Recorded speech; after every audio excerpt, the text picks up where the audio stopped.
And all you do is go into the submissive, I'm being beaten, I'm being abused type of, oh, I'm so suspicious, blah, blah. Stop looking at the fucking floor and look at me and tell me how you're solving this. I haven't been. No, how are you going to solve this? You still owe $200 for groceries. Get the fucking money. You have rent owed on the 1st. Make sure you have it. And I are getting a mini fridge. The juice and the milk will be kept locked in there that only we have access to. But there will be a jug of juice downstairs. If you get into it, you owe us $5 every time you get into it. Okay. Because it is not our responsibility to provide you with those things. Do you understand me? Yes. And they know that if you just decide, well fine, if I'm the biggest issue, I'll leave, that it's going to take us over a year to get back on our feet without you paying your way. And during that year, we would have to eliminate Christmas, birthdays, Easter, Halloween, all holidays. There would be no cadet camp, even if they qualified. There would be no camps for nothing for entirety of the year. And then you sit in there like you're this beat-up, poor little puppy dog, as I'm telling you this and losing it, because how many times can this family attest I've talked to you and asked you nicely and showed you and begged you and everything else, and not only did you try to abuse this household, but you just wouldn't get off your butt. Is this the example you should be giving him? No. At 16, I had to tell them once.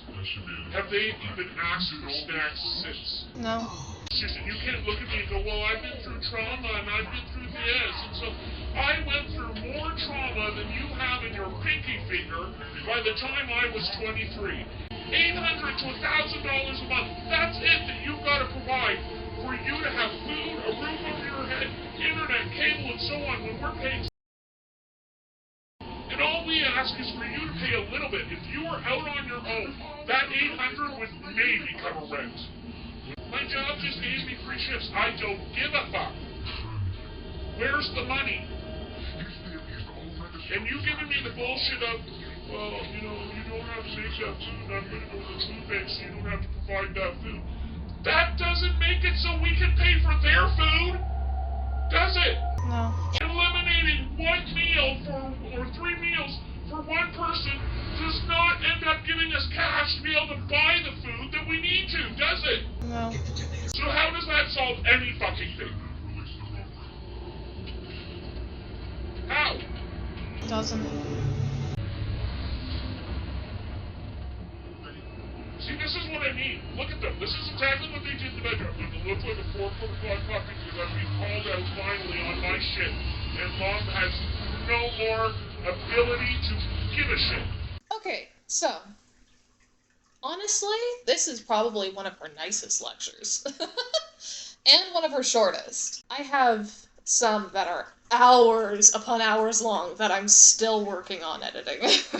So let's talk about this. Full context. You guys do need to watch the previous video. It'll say on my profile, financial context. You need to watch that in order to get this. So if you haven't watched that, I ask you please do. So September 5th, I got a job working a rather high-paying position. It was casual for all the new employees. I'm not gonna say where it is, and it was a really, really well-paying one. And even though it was casual, I was still getting enough hours to start paying the full 800. Not quite enough to pay the 1,000, but just enough to pay the full 800 and my cell phone bill. Now, on the 15th of September, I only paid her 200. I needed an extension on the final 200 because there's a whole thing going on with my first paycheck. And she agreed to it, which was probably the most surprising thing. This was a woman who, if you even dared to be a day late, holy crap, how dare you?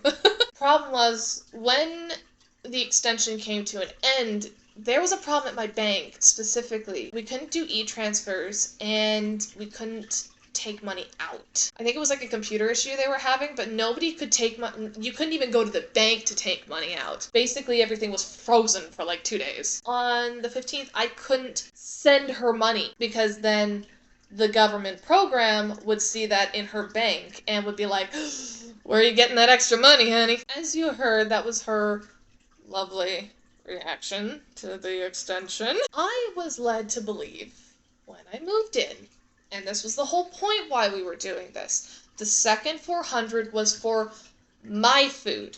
That's what we planned, so that if the government program ever found out that she was getting this extra money, this extra 400, that's what we would tell them, that I was paying for my food.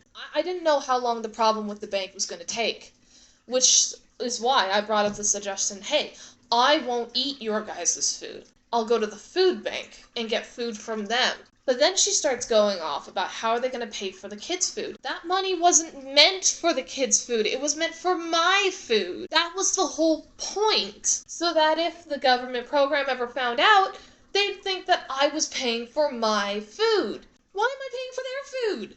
A lot of you are probably be like, well, your parents might be like low income or whatever. Let me let you in on a little secret. My mother had a crap ton of animals. If you can't afford to feed your kids and you have a ton of animals, you probably shouldn't have the animals. I hate to be that person, but the kids, I'm sorry, they come first before your animals. I don't know, maybe I'm the crazy one. I mean, I don't intend to ever have kids. This is my child. See? Adorable kitty. Everybody loves the cat. Everybody loves the kitties, right? Everybody loves the kitties. Hello! What are you doing? Don't look but your... I'm sorry, Thunder. Go ahead. Go play. She had 2 big dogs. I'm not going to say the specific breed because that could also be like an identity thing, and I gotta like keep it somewhat anonymous. She had 3 cats. Once 4 cats, by the way. It used to be 4 cats, but 3 cats. And like 3 birds. I understand one of them. Like, one of the pets she absolutely needed. Like, that's fine. Maybe 2. One of the dogs and one of the cats. And the thing is, why are you stopping... I know I'm sitting more casual, whatever. But here's another thing. Why are you stopping your 16-year-old from having snacks? They're not an adult. They're a child. She had something she called the step-up program, where... once you turned 16, you had to pay for certain stuff. If I remember correctly, you had to start paying for your own snacks and juice and all that. Like, you couldn't access the family snacks. I think at 16, you were still allowed fruit. I don't 100% remember for that one. And then I believe at 17, you had to start paying for, like, your own hygienic products. So, like, antiperspirant, shampoo, conditioner. And then at 18, you had to pay for everything. The thing is, if I'm paying $400 for food, and that's 3 meals a day for a month, I maybe eat 2 meals a day. Most of the time I eat 1. I know I don't look like it, okay? I get it. I look like someone who eats a lot. But it doesn't make sense to me. If I'm paying $400 a month for food, why am I paying for everyone else's food, first of all? And if I am paying for everyone else's food, or helping to pay for everyone else's food, shouldn't I be having access to some of those snacks that I'm helping to pay for? I will touch on the whole puppy dog thing. I wasn't actually submissive. I deal with disassociation. I'm not good at conflict. I've never liked conflict, okay? I've dealt with so much stress in my life that I try to avoid conflict. So when she starts going off, and this is something you can't avoid, a lot of people will tell you, oh, if someone starts like this, turn around and leave. Turn around and go. Tell them you're gonna leave and you're gonna come back when both of you have calmed down. Don't do that with my mother. Bad idea. You try to leave and you might not have a home to come back to. You do not walk away from my mother. I did it once and that ended up being the last day I was there. Mainly because I fled that day. So what I would do when she would start on one of her long lectures is I would just disassociate. I could handle the discussion lectures. But once she started with the guilt tactics or the screaming, you know, if it was a discussion where I could talk to her, that's one thing. And there were a few of those like that, but then they would turn into screaming or guilting or manipulating. When she started that, I always disassociate. And I do it one of 2 ways. Either I just kind of, like, don't meet eye contact, you know, head down, stare at a random thing. Or, this was my favorite thing to do, she wouldn't call me out on it, like, half the time, I would stare right here. So it would look like I'm meeting her eye. It's like the one benefit of having, like, a few of the mental disorders I have is the ability to just disassociate on command. The reason why I showed this audio, because, again, it's one of her better ones. Like, this is one of her nicer lectures. The reason why I'm showing it is because it doesn't make sense to me.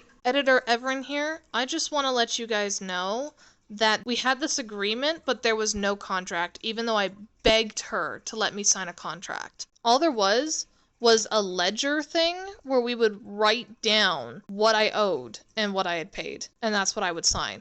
It wasn't an official contract.